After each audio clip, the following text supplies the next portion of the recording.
Believe we should be back to being Nope. live. And I think we're back. Yeah. Maybe. I had just realized, just as I saw the numbers dropping, that my power cable never actually plugged in. Sir? Great and fearless leader. Yeah? Oh, fuck off. Hold on a second here. Okay, so Kelv can hear us, but we can't hear Travis. Why? Ground control to Major Tom. Oh, I heard a blip. Boop boop. Hey! Okay, you're back. Okay. Everything's fine. Nobody panic. Hooray! Panic? Us? Never. Okay. Yay, technical difficulties. I don't even remember where the fuck we were, to be honest. I know we're talking about Zelda, but the fuck We're talking about Skyward Sword. Yeah, and, and it was $60. Yes. We're talking about Age of Calamity and the DLC being stupid because they're charging $20 for basically nothing. Okay, but Age of Calamity is being, like, made by another team, not Nintendo itself. So I wonder where that problem actually goes. I mean, Nintendo sets the prices. Like, it's just that's the thing. I don't know. It doesn't matter. I just made that joke mainly because I'm bitter about them having basically like a new weapon and a new battle arena and some new costumes in a game where costumes don't really fucking matter in that game as DLC with no new story content because I'm frustrated by it. Yeah, fair enough. That's just bitter, Brian. All right. That did about probably cover Skyward Sword. Well, we should mention one thing more about Skyward Sword. Sorry, I don't mean to jump in. So they are maintaining the motion controls for the game, but they are also mapping the motion controls onto the right stick for the game, so you can actually play it with just the controller, which is a major complaint of many people over the years for being for accessibility. For players who looked at the fact that you only could play it with motion controls as being somewhat ableist. So now it's much wider accessibility for players to engage with Skyward Sword on the Switch. Fair enough, and it also does kind of kill all the keyboard warriors. Low motion controls, no buy. You got a button now you can map, and they're because they had to, because there wouldn't be a way to play it in handheld mode without it, etc., etc. So it's definitely a change for the better. Yeah. They dropped out of nowhere. Still do motion control. It'd just be really, really awkward. Yeah. Out of nowhere, they announced the Famicom Detective Club, a Japan-only series of games that basically was a detective movie, but very Japanese. It never came to America, and it will be re-released for everyone May 14th. I don't know the price of it, but it's a really cool thing to pull out of the archive. Yes. So there's two different games that are in the series that are coming out, and they're both $35 each. 35? Okay. 35 each. Yes. That's terrible. They are updating the graphics and everything, so it's fully like animated now instead of, being Super Nintendo quality. So I can kind of see it. Maybe like $20 might have been a better price point for this, honestly, but like I'm not mad at 35.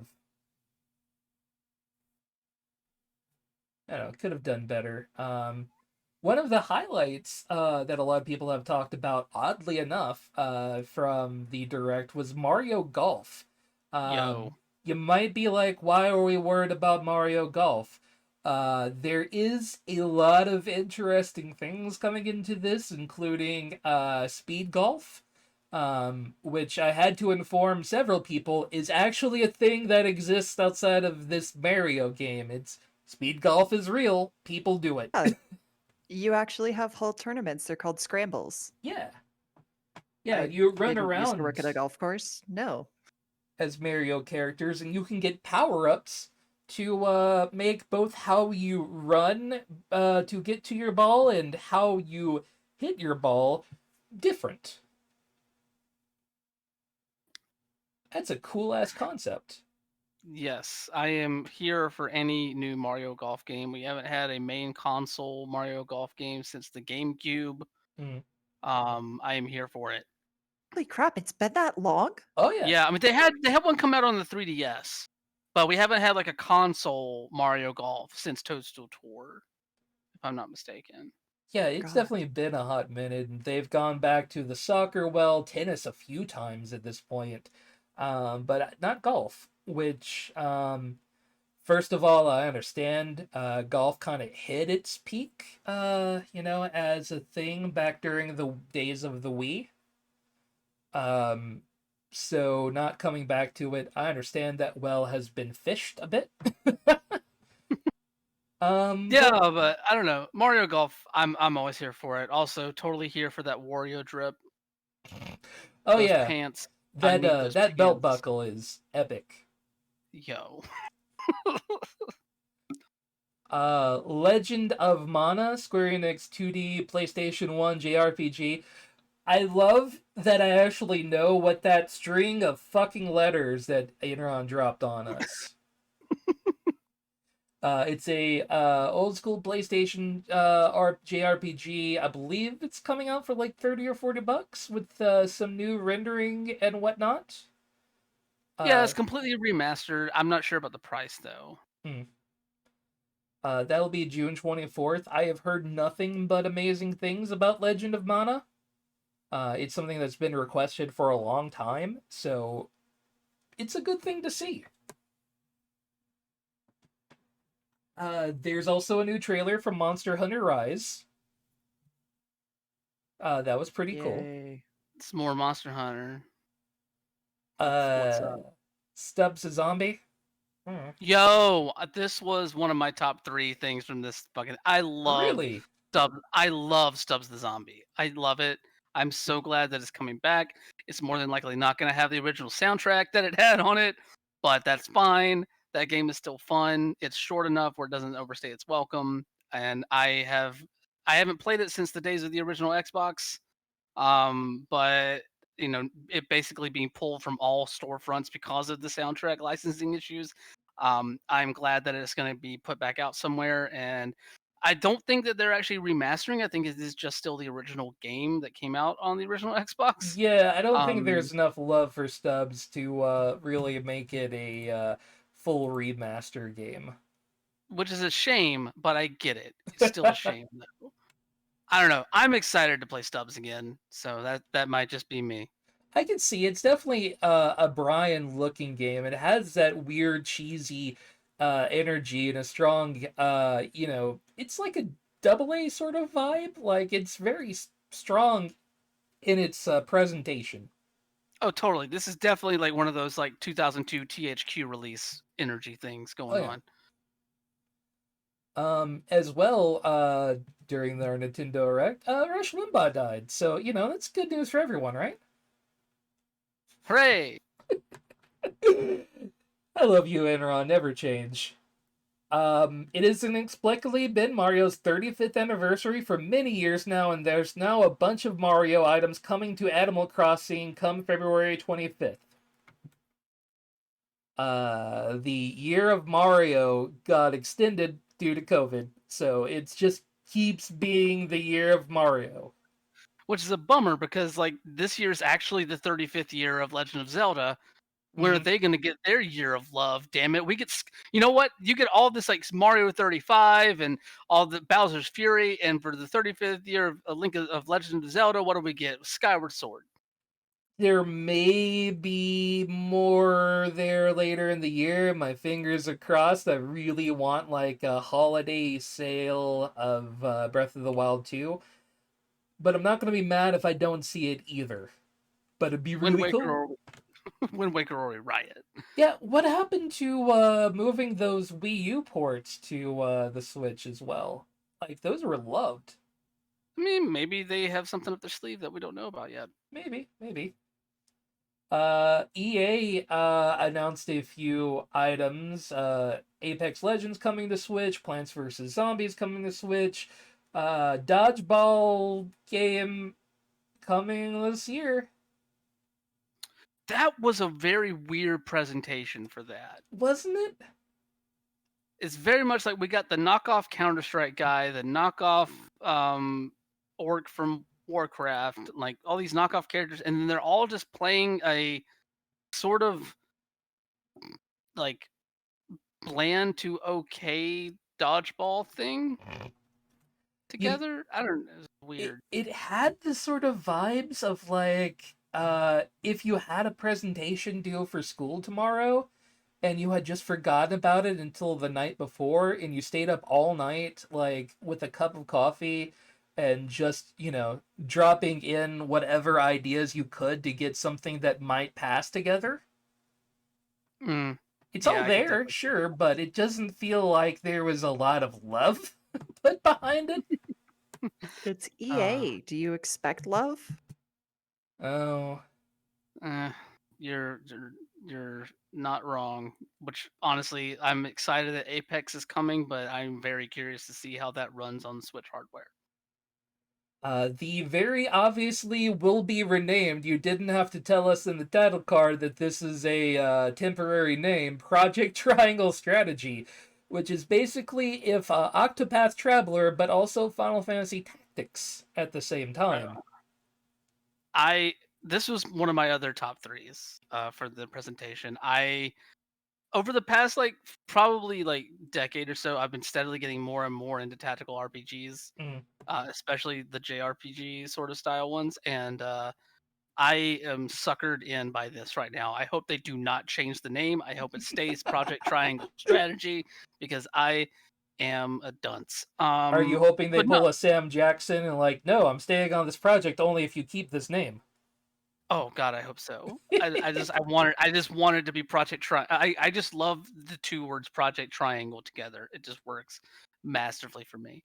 But no, I'm really excited about what this game looks like. I've been meaning to download the demo because they did release a demo right immediately after the direct, to try out their systems. It seems like everything you want out of a tactical RPG. A lot of interacting systems, magic systems and different topography systems and stuff like that. I'm curious about it, and also puts a very heavy weight on player choice when it comes to how the story plays out, and which is not something you necessarily always get with tactical RPGs, or at least in my experience, I haven't gotten that a lot with tactical RPGs. So I'm curious to learn more about this one. Fair, and that team, say what you will about Octopath Traveler, that game was beautiful. It looked gorgeous. So, yeah, I am totally down with another game from that same team. So, this is a no-brainer for me. I don't have a real love with tactical RPGs, but I gotta at least give it a try, if just to see all of those wonderful hand-drawn 2D sprites come together for this sort of thing. That's amazing. I found that it was giving me some, I think it's Valkyria Chronicles. It definitely gave me that vibe. And so it's going to be one that I'm going to enjoy watching somebody play, but not something I can play because I'm terrible at TRPGs.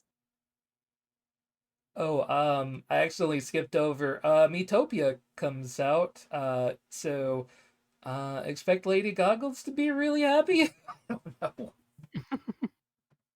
I never got a strong "this is needed" vibe from Metopia, so shoot me, I don't care.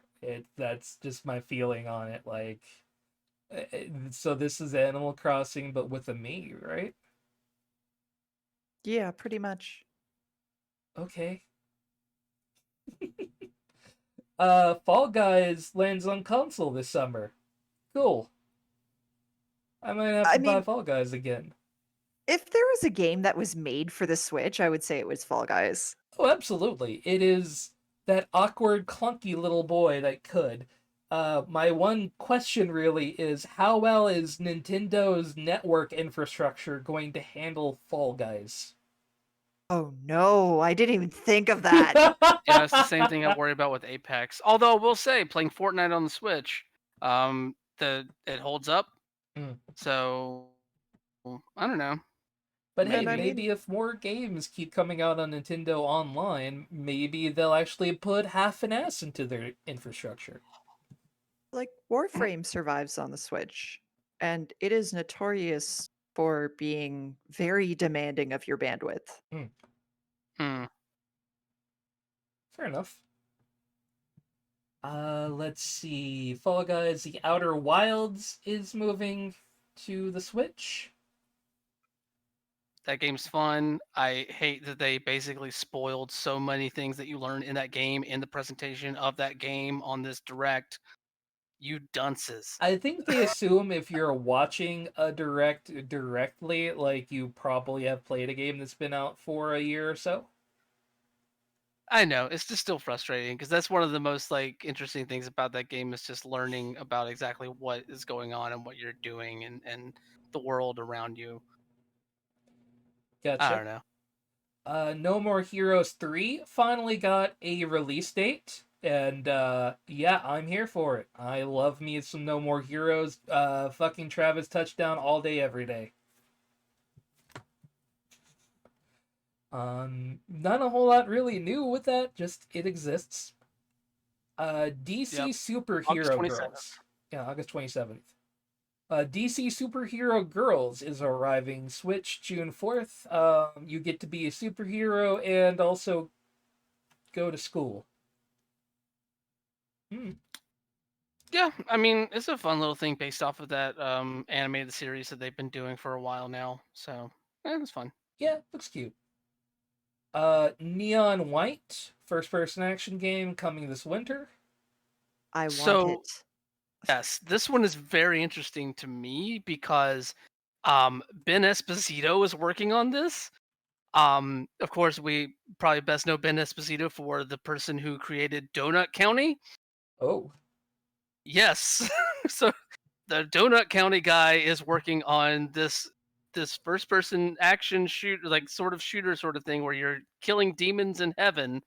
But there's also it looks like deck build like some sort of like card based thing going on too. Yeah, your cards are your weapons. yeah, Yeah. I'm not gonna lie, like, this trailer mostly served to confuse me on what you're actually doing and how the gameplay would look and feel, rather than really giving me a solid idea. I mean, I do see that you get cards and you can pick up cards as you run around, but how that choice takes place, I'm not sure. Collect cards, Yeah. use cards, run around, whoosh, pew pew, demons go blarg. Ta-da! Neon white in like 10 words or less. I guess I'm also not like a big first person shooter guy, so meh. But I I don't can know. I'm see the curious about it. appeal. Definitely It's the giving art me style is great. yeah, I was gonna say the art style and some of the other stuff around it is definitely giving me some serious Paradise Killer vibes, and that is only a good thing. That is a fair statement. Hyrule Warriors Age of Calamity made Brian salty. Yeah, it did. I don't need another fucking costume. All I need, I got my fish helmet. That's the only helmet that I'll ever need. Give me more story stuff. Worlds in Club from the makers of Danganronpa and Zero Escape. I was actually really fascinated by the trailer because it didn't end up being a bunch of high school kids that got trapped in a place that couldn't leave and had to kill each other. They got to escape. So I'm fascinated to see how that works out. I'm really interested in this one too. Like, this and Neon White are probably two of the main reasons I really want to Switch right now. Hmm, understandable. Yeah, it looks like a cool game that'll be out beginning of the summer. So hit it up. Ghost and Goblin Resurrection. I don't like cutting myself that much, so I will not be touching it, but I understand the love for that game. Yeah. It's difficult, let's say, just a tiny bit. Only a little. Saga Frontier Remastered coming to Switch April 15th with new content. Again, that's a relatively beloved, respected game from a lot of people's childhood. That's a fair winner. Tales from the Borderlands also coming to Switch. Okay. Meh. Star Wars Hunter, a free-to-play multiplayer Star Wars shooter bang bang game. So this one's curious because Zynga is working on it. What? Yes, this is a Zynga game. Apparently, it's already out on mobile, I think. Oh, that just makes me so much more excited to see this game, hearing that. Yeah, which the same can be said about World's End Club. That's also an Apple Arcade game, so it's already out on mobile as well. Oh, But I didn't it's know not. that much. Yeah, but Star Wars Hunters is a Zynga game, and I don't know what that means. Yeah, that's Microtransactions up the ass. That's you know what? Yes, that's the only thing that means. And yeah. dubious quality and server stability. I never really had that much of a problem with most of Zynga's games, but wow, going from Words with Friends to that? Weird. Yep. Farmville. Also, Ninja Gaiden Sigma. It's an interesting collection of games. I do love yet again Enrod's notes. 2 great games and Ninja Gaiden 3 Razor's Edge in one package. I've never played this generation of the Ninja Gaiden games, but I've always heard that Ninja Gaiden 3 is atrocious. So good on you. Yeah, get it for 1 and 2, and then ignore the game that, as far as I understand, tanked the franchise. So, Yikes. all right, that took way longer than expected. No thanks to my laptop deciding to power off on me. It happens. My bad for forgetting to plug it in, but you could have warned me earlier you were going to do that. Anyway, moving forward. Also, BlizzCon took place over the last week. And since BlizzCon can't take place in the for real space, it's a whole virtual thing. And their main showcase of new stuff coming was all done in one chunky stream that came out for everyone. World of Warcraft Shadowlands, we're starting here with Warcraft, had a big update revealed that promises to change the way World of Warcraft plays. Again? Yeah. I'm glad I canceled my sub. I'm fine with it. Like, the game's fucking 20 years old now or some shit. Like, it needs to change every now and again. Go ahead. I was going to ask, wasn't there something for Classic as well? Yeah, that was the next item. Oh, nice. Burning Crusade Classic servers are also coming to WoW Classic. So if you ever really wanted to replay Burning Crusade, it's there. Why? That doesn't mean anything to me. The best part about the big changes they made with Shadowlands, with the level squish and the fact that after level 10 you just play through any X pack you want and then you start new content. What meant that I didn't have to play Burning Crusade ever again. It is a very maligned expansion to World of Warcraft. Basically, they're like, well, I guess we're done with Azeroth. Let's go to space and make everything super fucking grindy. Oh my god. Like, the reputation grinds were painful. Painful? No. Painful is like stubbing your toe. Mm-hmm. This was voluntary lobotomy levels of mind-numbing grind.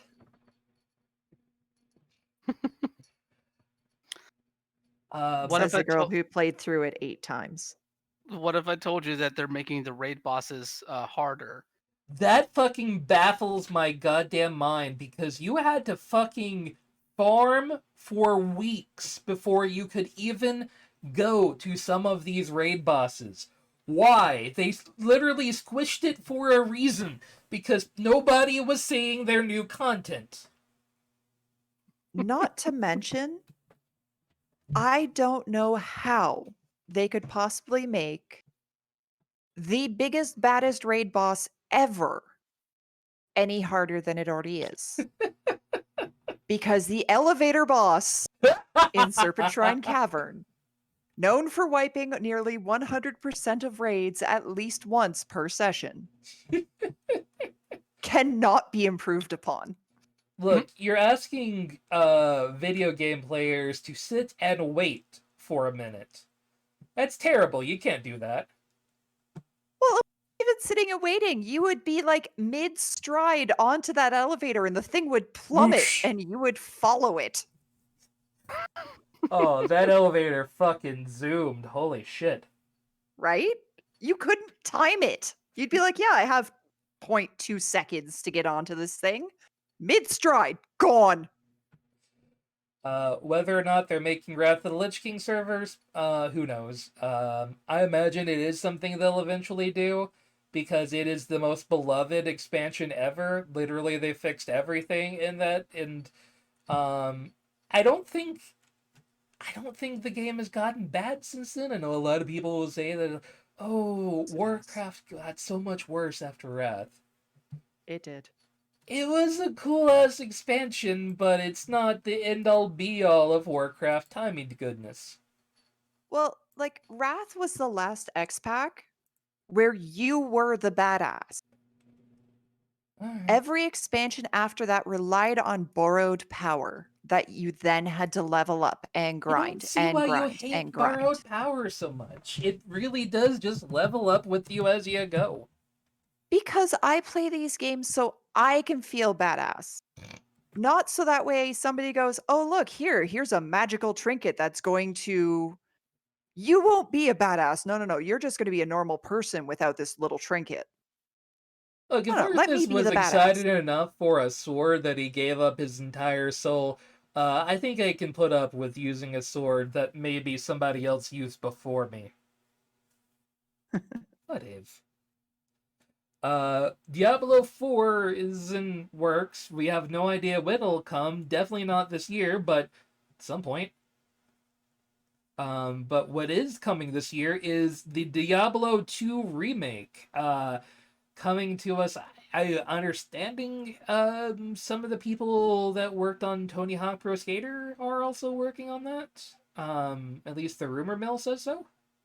Yeah, so basically, Vicarious Visions, like we talked about a couple weeks ago, they were folded into Blizzard proper as basically a team working on remasters. And the reports were that their first project was going to be working on the Diablo 2 remaster. So that all checks out. The good news is that Diablo 2 Resurrected will not replace your copy of Diablo 2 if you already own it. So they've learned their lesson, hopefully, and maybe this, especially with the team that I would understand is working on it, I have pretty good hopes, honestly, for Diablo 2 Resurrected. It's not a game I'll be picking up, but I think it might bring some Blizzard fans, it might make some people happy. And that's all you can ask for.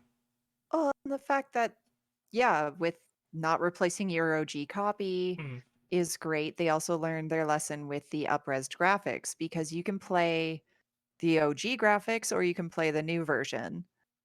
And I know with their Warcraft Reforged or whatever it was, once you picked a graphical choice, you were locked into that for the duration of the campaign. Mm. With Diablo 2 Remastered, you can switch back at will. Cool and great. I mean,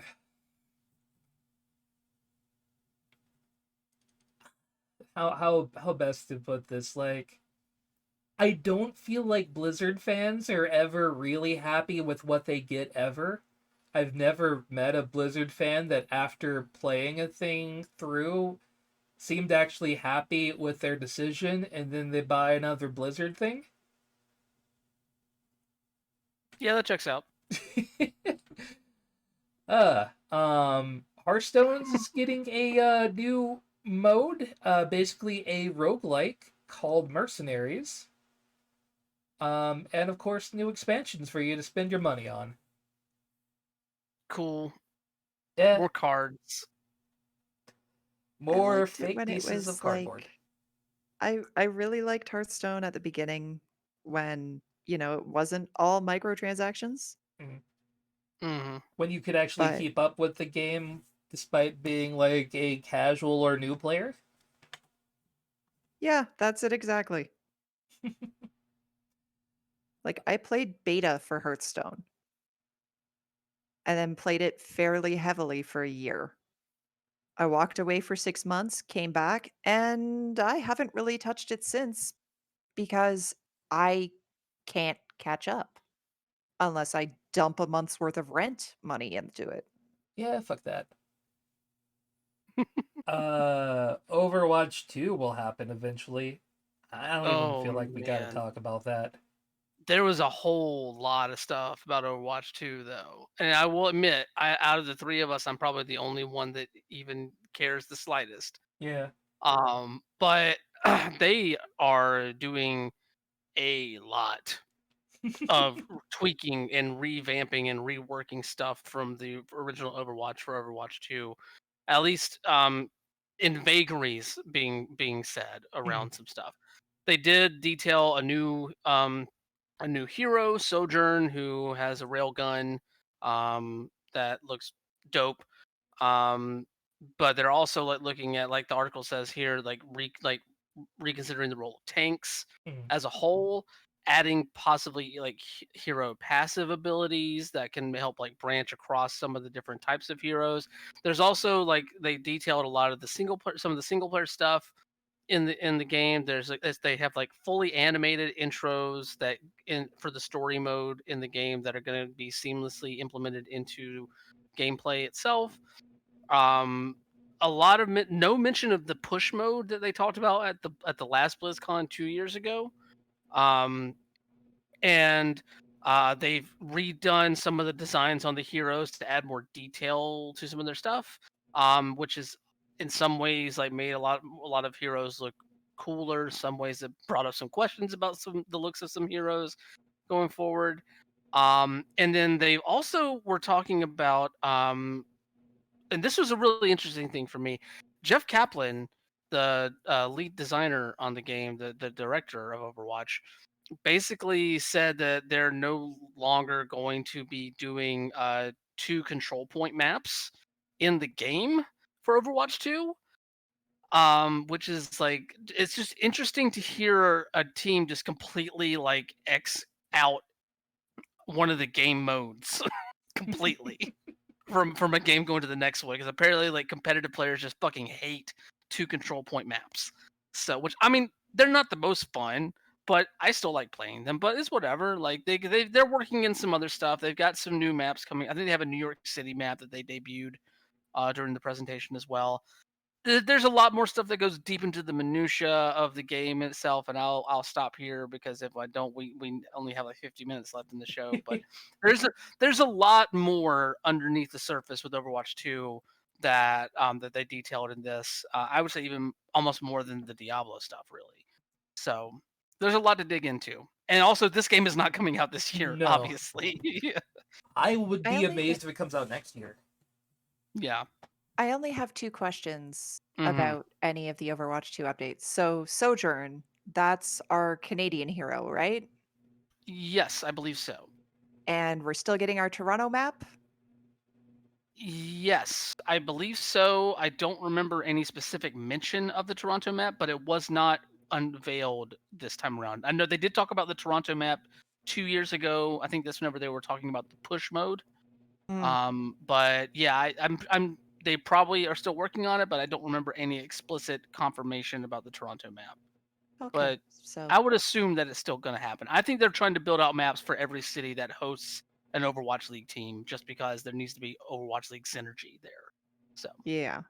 I mean, so basically, those were really the big exciting things for me that when it was announced 2 years ago, that and the single player campaign, because yes. yeah, So I Toronto map is set as a push map, says Cal, and they're taking out push. They are not talking about push mode. They have not. This time around, they have not mentioned a single thing about the push mode. At BlizzCon, it doesn't mean that it's been taken out, but since they hit it very, very hard 2 years ago, as like the major thing for Overwatch 2 that they wanted to talk about, it is interesting that they have not said anything about it this time around. So I don't know. Maybe the Toronto map is still in, and they just moved away from push. Maybe they just don't want to talk. Maybe they just want to talk about some different stuff this time around. No real confirmation yet. Okay, so basically, I'm gonna end up waiting until this comes out, and I know a few people that have played the hell out of it, so you. Um, and then if you can confirm to me that my Canadian hero is still in there and the Toronto map is still in there because there's next to no Canadian representation in video games, Yeah, Sojourn is um, definitely in there. I will consider picking it up. But Yeah, if they take out all of my Canadian content, even half of my Canadian content, I will cry and not play. I would not be surprised if there's more information about the push mode and some of the other stuff that they didn't talk about this weekend that will come out in the next few months, because the fourth season of the Overwatch League is bound to get started in just a couple of weeks.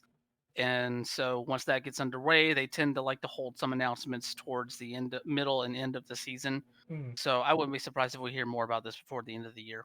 Yeah, I imagine we'll continue to hear more about Overwatch 2 as time goes on, and more than likely we'll get some of that, backward compatibility stuff coming into the existing Overwatch to give it maybe a half a breath of life.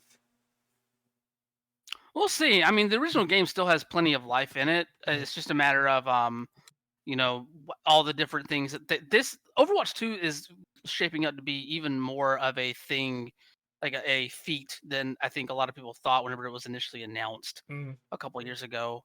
It's like I think a lot of people just looked like, oh, Overwatch 2, you just get the same heroes in, you build out some new maps, build out some new modes, and throw them in together. This is like they've done a whole ton of work.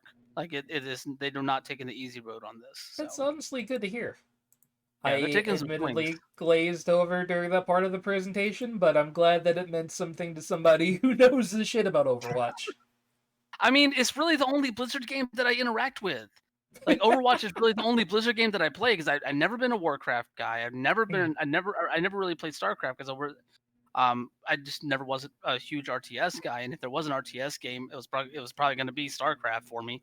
Um, and like any of the other stuff other than Heroes of the Storm, which I played a couple times, like I really haven't engaged with it a ton with a lot of Blizzard stuff over the years. So Overwatch is the thing for me, and I am always here to talk a bit more in depth about the Overwatch stuff. Fair enough. And just this really doesn't matter a whole lot in the grand scheme of things, but it is amusing that $1.4 billion really only nets you 2% of Activision Blizzard, which hurts my brain. Um, if that is the truth, because that means we have $1 trillion company here.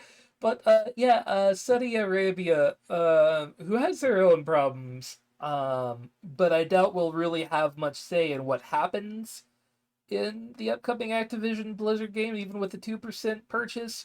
Uh, yeah, they dumped a whole shitload of money into Activision Blizzard. This is frustrating, obviously, because it's Saudi Arabia, Yeah, and you know the company, what company, not a company, that country, yeah, obviously has a lot of human rights issues around it at the moment. yes. But it should be noted that it wasn't just Activision Blizzard. They also purchased a 1.07 billion dollar stake in EA Oh, and an $825 million stake in Take Two. Okay. So they're spreading it out amongst the large scale publishers here, and it also should be noted that the fund that this money is coming from is the same fund that was originally going to be investing in League of Legends and Riot Games a little while back that we talked about whenever the internet blew up on Riot for taking Saudi money and they backed out of the deal. Mm-hmm. So this is the same investment fund that is from the Saudi Arabian government that previously tried to get into games via Riot. Yeah, we already knew all three of these companies are a little neutral in their ethics, to say the least. But yeah. money is coming in and a whole lot to it from the Saudis. One more quick thing before we move off of BlizzCon. There was also a very interesting little arcade package announced. Oh yeah, that included Lost Vikings as well as Rock and Roll Racing. Yes. So you can pick that up as well if you want to go back and play those Super Nintendo era classics. I forgot to mention that. I forgot that the article didn't mention them actually, but yeah, that's there. And a little note to all you streamers out there: maybe mute the music while you're playing Rock and Roll Racing if you're going to stream it. If the music's even in it still. It is. They actually put out. Okay. Blizzard put out their own little notification on that, but. 3 really solid games. I like Blizzard better in their arcade games because they put out some weird shit. God, I actually love Lost Vikings, but that's a rare feat to find somebody who'd rather be like blah blah blah Diablo 2 blah blah blah Lost Vikings. All right. Everything else is mostly one-hit stories we got for you here. Microsoft doing something positive here. Developers can now send their game to Microsoft, whether it be for PC or Xbox, to see if it makes up to stands up to their Xbox accessibility guidelines, to attempt to foster a gaming environment where everyone can come and play. It's super neat. Yeah, that makes me really, really happy. Yeah, it's really dope. And apparently it's like just out there and it's completely free. Yeah. To use, so yeah, just a dope thing that Microsoft put out in the world. So, it's very rare to have news on Microsoft where you go, oh, yeah, fuck yeah, dudes, you did something good. But there you go. I just like the heightened transparency when it comes to like trying to figure out if your game does meet accessibility standards. That's just a really awesome thing to see. And I know especially for a lot of smaller development studios, that can only be beneficial to them to know where they need to shore up, especially in making sure that everything is visible, well placed, and accessible. For sure. All right. In the world of holy shit, that's fucking awesome. Not The Bachelor, no. But Mortal Kombat has come back to coming to theaters soon. And there is a badass new trailer. It is all live action and it is all just super fucking Mortal Kombat. I am stoked to see this movie. It will be dumb as hell and I'm excited for it.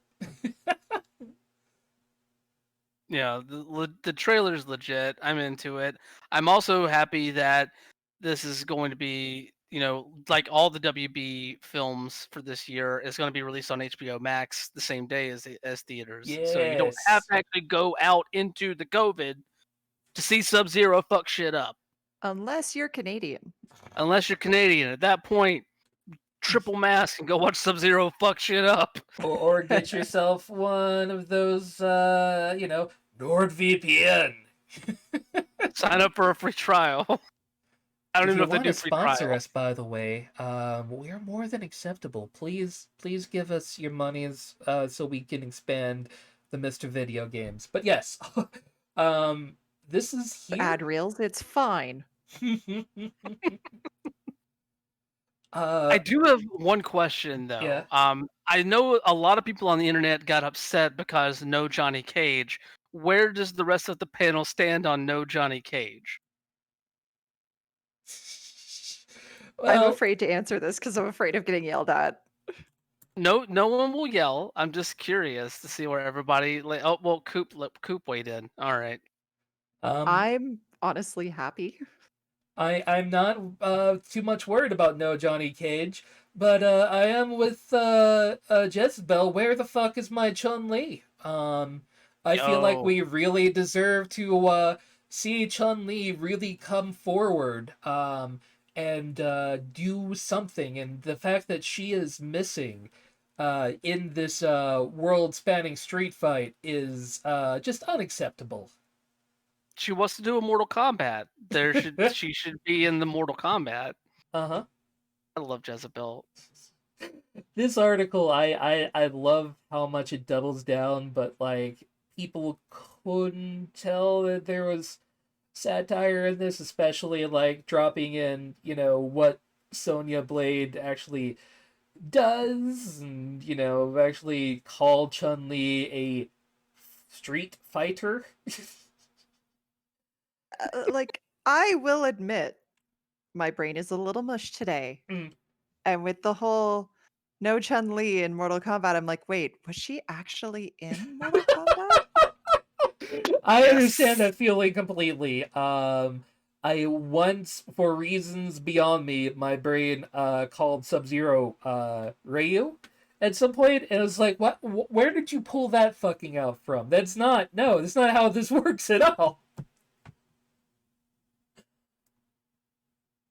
I also love that they actually updated the article after everybody was all after after everybody bit on the joke Hmm. or bit on the thing and just updated it saying that Jezebel has discovered the answer to our question about Chun Li's erasure, and it is that Chun Li is not part of the Mortal Kombat Megaverse.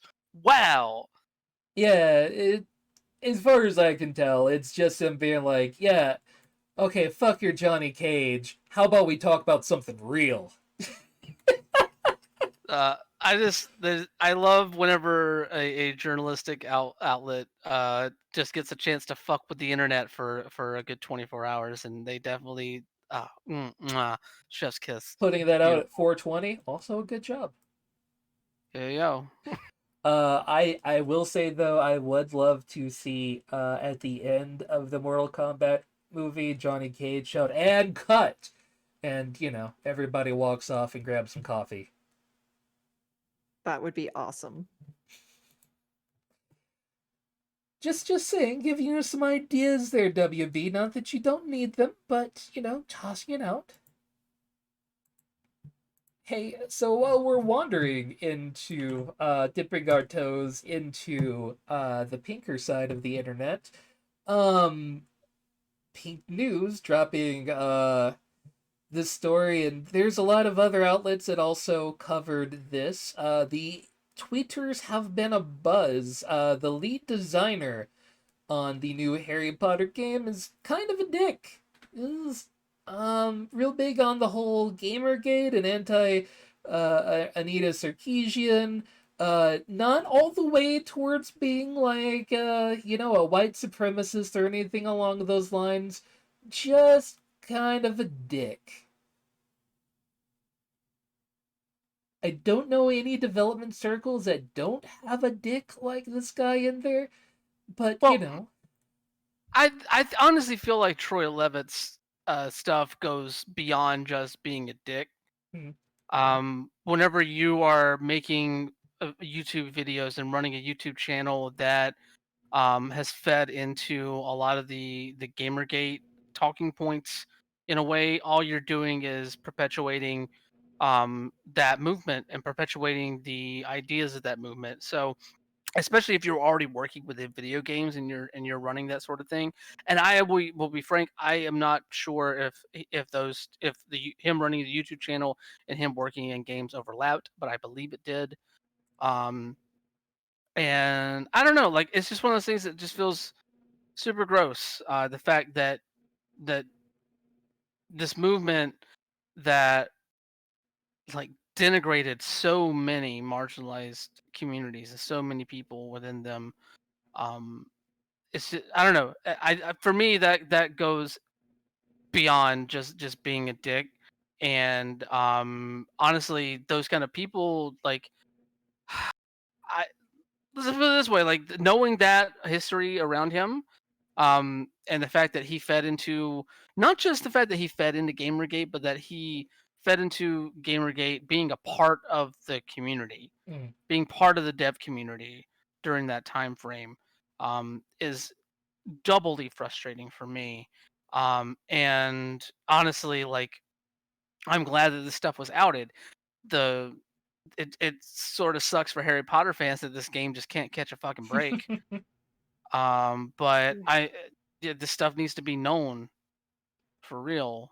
I have trouble in it's because I've been too inundated, because this is literally like I'm not a game dev, but I've worked in tech too long, and I've gotten too used to like one of these people in every development pool.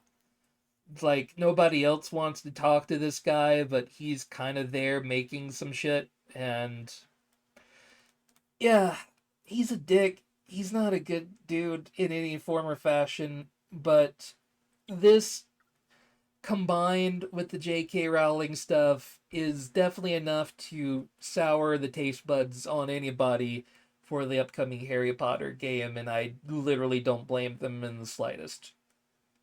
Yeah, and I will just, for a personal thing on my end, being a journalist who does cover games, um, as well as other things, the fact that there's a little snippet from a video called Gamergate Thoughts of a Developer, where he basically attacks journalists in it, saying that PR teams treat the press with tremendous reverence and describing journalists as feeling pretty full of themselves, lords of the industry, and quote, the cool kids. Like, my guy, get the fuck out of here. Yeah, that is a commonly held belief in the technology sector, and it's so dumb. Anytime that I tell anybody, like I kind of beat my breath anytime. Oh yeah, I dabble in a little bit of working on a podcast and all that. Oh yeah, what's it about? Let's not talk about that. Moving on. Because I know that like 1 out of every 25 times that I talk to a tech, they're gonna be like, "Well, how about that Anita Sarkeesian?" I don't want to have this conversation, my dude. Yeah. Like, this is just all around gross for Yep. me. Yeah. My dreams of actually playing this game and having any chance of enjoying it have been crushed. Yeah, it just keeps getting harder to have like, because I too like read all of the books and cared about it at one point, and um it's hard to pull up any real interest. Like every time a new story comes out, it's just more and more of I don't have a desire for this game anymore.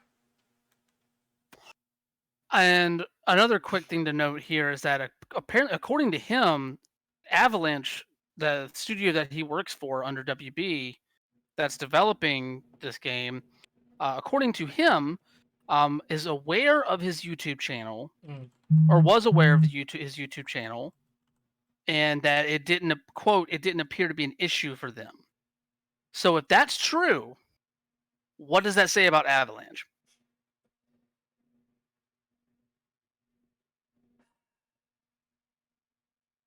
I would say that if you look at most game studios, that they're going to have these people in there. He is by far from being an anomaly. He just happens to be more vocal. Oh, I understand that, but it's not just that he's that vocal; it's that he is like at such a large studio. Like there have been plenty of people in the game dev world that have been like open Gamergate supporters and chuds in that way. Um, but they've all been at like smaller indie levels for the most part. It's very rare that you see someone who has the kind of like lengthy career that Levitt has, who is working on a major licensed product at a one of the larger development studios in the industry. Well, like, you remember the whole Google thing where there was a guy there that felt like he was being dismissed from things within Google and dropped a lawsuit against the people after he quit because he had, beliefs on where technology should stand and that they're silencing, you know, um, Straight white Republican man? voices. Yeah, yeah. Yeah, because that's totally what's happening. We're silencing all the straight white men. Yep, yep. But yeah, you find any major company, you're gonna find these dudes, and it sucks, but they're there. Um, but usually not as visible or obvious as Troy Levitt, and yeah, this game gets grosser and grosser to me and feels icky the longer it stays in production. I don't I'm want it. just curious if Avalanche has made a statement about this yet. We can move on to the next story, but I'm Hmm. just gonna do a little lookies just to see. All right. The next story is not a story. I'm just glad that somebody else also had this concern as I did. A few weeks ago, we mentioned that EA had a talk amongst its people about what the future of Anthem actually looks like. And a meeting was going to come up about whether Anthem 2.0 is really going to happen or if it's getting canceled. And I don't feel good that there hasn't been any new news. Now, I didn't play the original Anthem. I might give it a try if Anthem 2.0 actually happens. But still, like, it does seem a little sad that a project that a lot of people at the company felt very strongly about is getting dropped like this.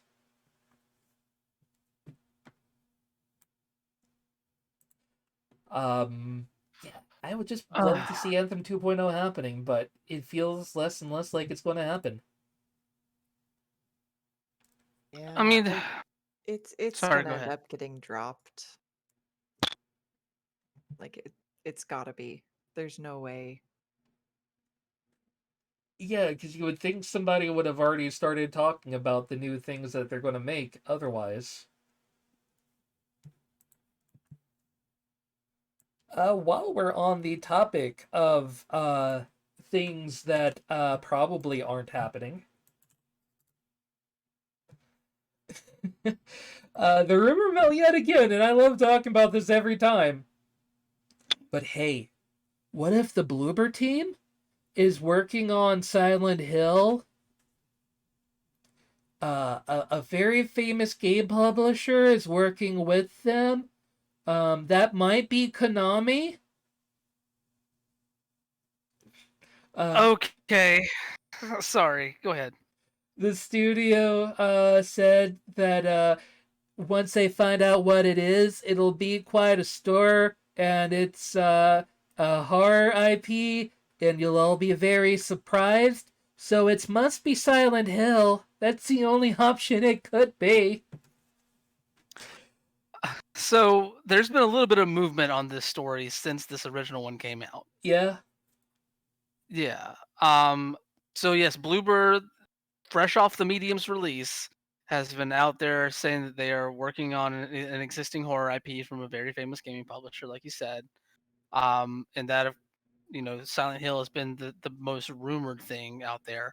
But Konami actually responded after this, basically saying that they were working on a new Silent Hill content with a different publisher or a different development studio that is based in Japan. Mm-hmm. They would not. I don't think whenever they were pressed to ask what if Bloober was working with them specifically, and they were non-committal in their answer. So there's been some speculation that Bloober might be working on something Silent Hill related also. So they might have two different Silent Hill things in the works. But yeah, like there's this there's more there's definitely more Silent Hill coming.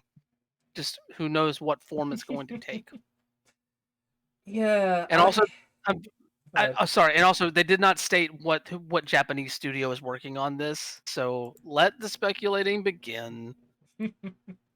or even what form it's take, how it's going to come to us, that sort of thing. Pachinko. I don't have high hopes given Konami's track record. Um, It's all whatever. pachinko. Yeah. Whatever Sorry. the creators of the medium are moving towards, like it's amazing to me watch people on Twitter bend over backwards to say, "Can't you tell this is the new Silent Hill and Hideo Kojima is definitely there?" Okay. I mean, there is something to say that Kojima Productions hasn't announced what the game they're currently working on is. We know they are working on a game, but I do feel like it's a bit of a stretch to assume that Kojima Productions is working on the new Silent Hill with nothing to back that claim up. But then again, Hideo Kojima does love his fucking secrets.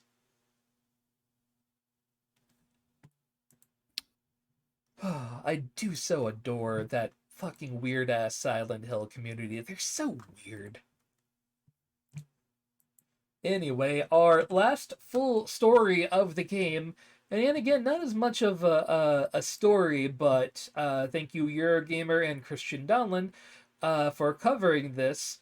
30XDX is in early access. If you aren't familiar with 20XDX, take Mega Man X and turn it into a roguelike where basically each of the sections are built randomly. They have, toys to build these things with. Obviously, they have some plans for what sort of enemy patterns you'll see if you get this sort of hallway design or what have you.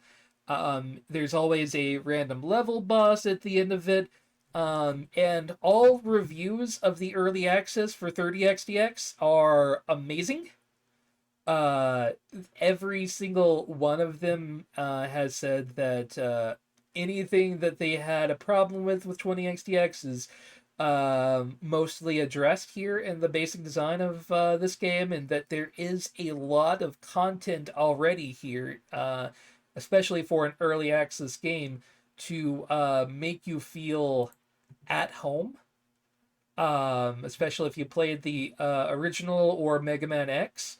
So it's worth your time if you're a fan of that style of gameplay. And certainly Capcom isn't doing anything to make this community truly feel beloved. So good on these guys for putting out something into the world to fill that niche that is so desperately needed to be filled.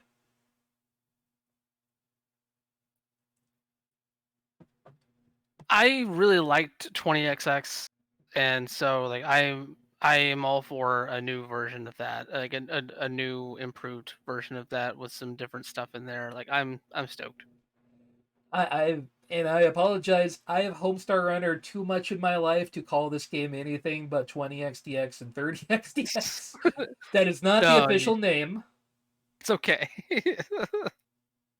But yeah, like they're showing in this demo here, there's co-op, some very interesting level design. There's already bosses that have been implemented, and only more levels, bosses, etc., are coming to the game. New weapons, just a whole lot of stuff is planned and scheduled for this game. It is beautiful. I would never was a Mega Man X fan, so this isn't for me. but I love to see it. You got any feelings, particularly on Mega Man X, Lindsay? Ever played a Mega Man game? Yes, I know. Go ahead, take away my nerd card. That's fine. I have spent a lot of time watching them be played. Mhm. But no, I've never actually gotten to play any of them. So this would be something completely new for me. And I've been tearing through my libraries because I seem to remember getting this or something similar to this as a freebie at some point from somewhere. Yes, 20XX was a freebie on the Epic Game Store for a while, so that's probably where you ended up grabbing that. Very possibly. It's definitely fun. I played a little bit of Yes. 20XX. It's fun. I just never really got into the Mega Man X style gameplay. It just feels kludgy to me, but I know that is very much a me thing, and I love my good little blue bomber. He is adorable, and I want more of him. Where's my Mega Man 12? Oh, I don't know. You'll probably be waiting on that for a while, man. Yeah, at least I know I will get that sooner before Hollis gets his oh shit, what is the name of the open world Mega Man game? Oh, Mega Man Legends? Yeah, Mega Man Legends 3. I will Yeah, get my Mega Man 12 far sooner. because they are never making Mega Man Legends 3. No, no. I'm sorry, Hollis. My most sincere of sincere apologies. Um Actually, what the fuck happened with Red Ash? The game that was coming out from not Capcom. Wow, I can't even find it anymore. It's still somewhere on here. Red Ash the Indelible Legend Yeah, still in pre-alpha development. demo. Holy shit. Yeah, it's still a ways away. Oh, that's been a hot minute. Yep. I remember when that was announced. Jesus. Yeah, that was ages ago. Like you see like Reddit asking in 2017 what happened to the Red Ash project. Um like they had apparently a demo last year. All right. Bless you, Well, NFMA, you tried. the website's still up, so who knows? Oh, that looks is this the actual demo? Oh no. The shit is this? It's a It was. pre-alpha, so I won't go too harsh on it.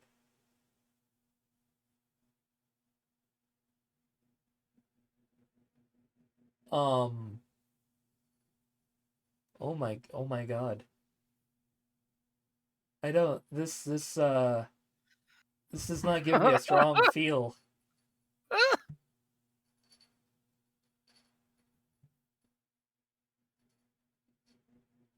I don't know. I'd be curious to see if they're still working on it. They're 4 years past their initial release date that they announced back when it was funded.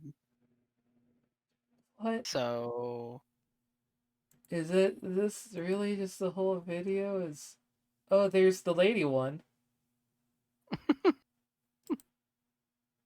Oh. Uh yeah, there isn't even a Wikipedia page on Red Ash. That tells you something. nope. We Well, went down a really weird tangent there. we did, but it's okay. Because this is just certainly a thing that I'm going to be watching. 6 years ago it was announced. Holy fuck. Yeah, concept has not been the best thing. No.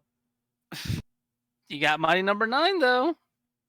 We did definitely get Mighty Number 9. That definitely existed. I heard decent things about Recore. don't think it was bad. Record's okay. There was like some bug whenever it launched where you couldn't actually get to like the final area. It's probably been fixed by now, but that was Yeah. definitely a thing at release. Oh, so they pulled the Fallout New Vegas where, upon launch or upon release, you couldn't actually get to New Vegas without crashing the game? Yeah. All right, before we drop into our Mr. Video Game Award for this week, I just want to drop our schedule for the rest of the week. Tomorrow, at least myself and Brian, maybe Joan, maybe Lindsay, will be playing some Fall Guys with us. We'll see how tomorrow goes.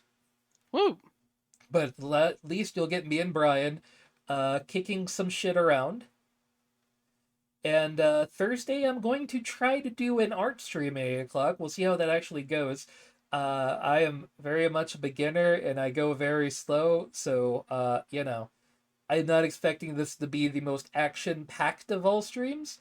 But I figured I'd give it a try while I'm trying to tighten up some of the graphics on actually the second level of this painting. So, join me if that sounds like an interesting thing for you, I guess. But anyway, you want to know what Mr. Video Game is for this week, and I can't blame you. Mr. Video Game, of course, if you do not know, is that thing, place, person, noun, what have you, that has done something so good, so bad, so terrible, so exciting, so wonderful that you can only look at it and go, holy shit, that right there, that's video games. And our Mr. Video Games Award winner for the week of February the 22nd, 2021. That's actually fun to say out loud. February 22nd, 2021 is Rudism, a guy that has made some weird-ass controllers for playing different things, decided to take himself a pomegranate and play Hades. He has not been able to actually beat a run of Hades. He's been able to get so far as to Hades himself. But even getting that far with a makeshift controller made out of a pomegranate played on a tea towel is goddamn amazing.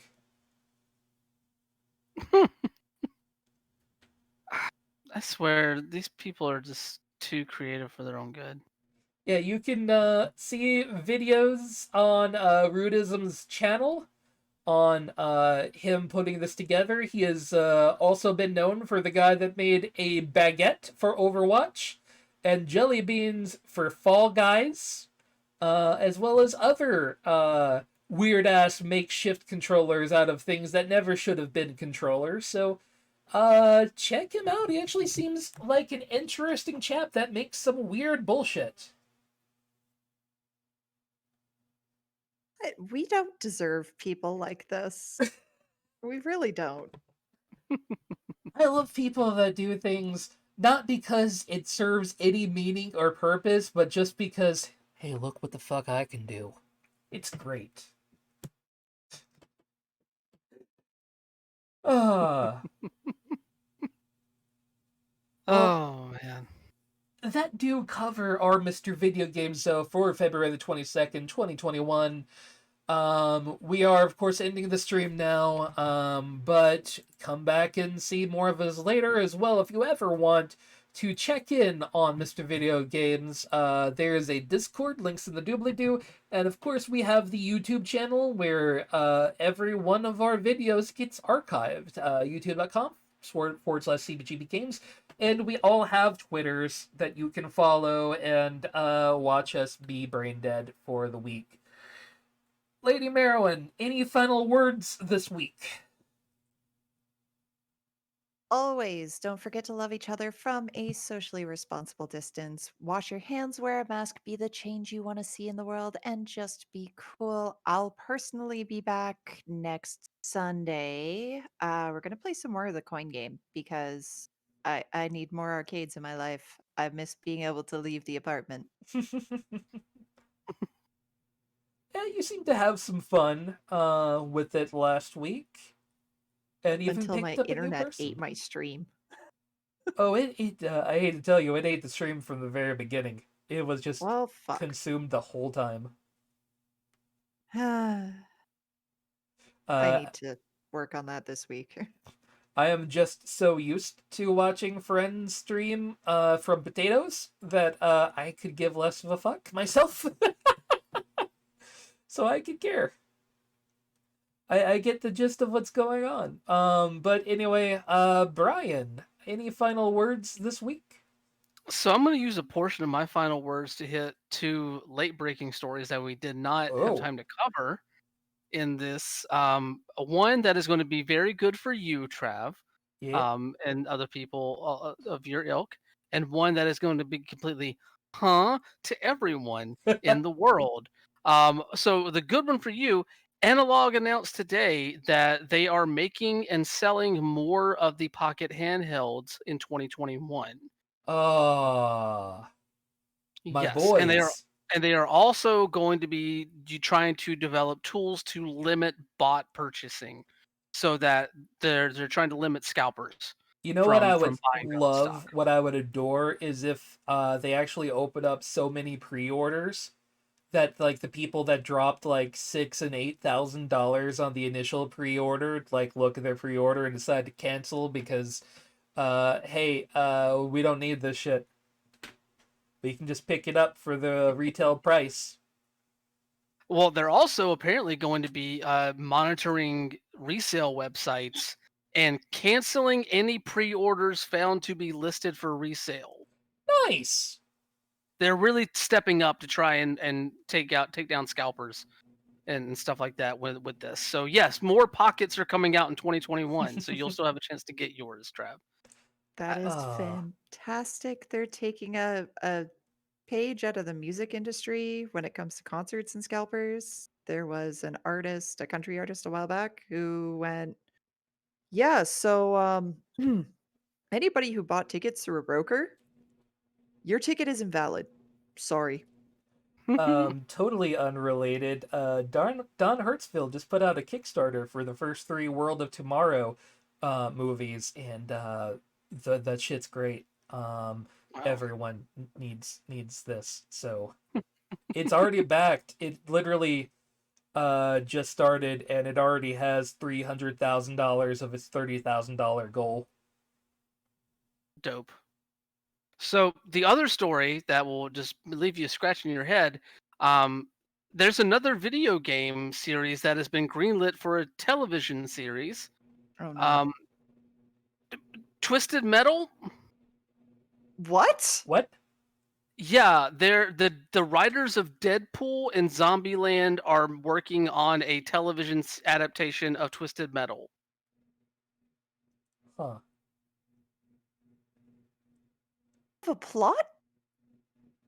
Okay. I'm not going to get completely into it now because it's a lot. I will post this in the chat for anyone who wants to check out this Variety article, but it is definitely a thing that was announced today, and it's there. And apparently, Will Arnett, voice of BoJack Horseman, is going to be playing Sweet Tooth potentially. Who knows? I could see it. Yeah. So I'm going to leave you all with that for the day. Follow me at Wonderboy OTM and go check out my pro wrestling podcast, LGBT in the Ring, every Thursday on the Outsports Podcast Network. You can find it Apple Podcasts, Spotify, Google Podcasts, anywhere pods are potted. Just search for Outsports. Thumbs up, guys. Oh, also, Rainbow Six Siege got gay. What's up, Flores? Yeah. All right. We'll be back to you all tomorrow to play some Fall Guys, and we'll see who ends up joining me and Brian. If you really love me, you could buy me that new Hades physical release that's coming out this summer. It looks God, we really didn't talk pretty. about that. We didn't talk about that. The soundtrack. We didn't They're talk about releasing it. the soundtrack with it. Yeah. I already have an order for the soundtrack, so I already have the game on Switch, so I don't really need this, and I can't get myself to bring up the gumption to buy it. But if somebody else buys it for me, that would be really cool because there's also an art book, and the art is really pretty. Hate. Anyway. Got very intimate for a second there. All right, this has been Mr. Video Games. Go ahead. That was conspiracy, Trev? Just throw it on Amazon wish list. There's no conspiracy there. Anyway, this has been Mr. Video Games for February the 22nd, 2021. Thank you everyone for coming. Kelverin, Nomi, Coop, Felicity, Ali, Graves, everyone who does a idol and listens to us every week. We love you guys. As always, have a good night and a pleasant tomorrow. Bye.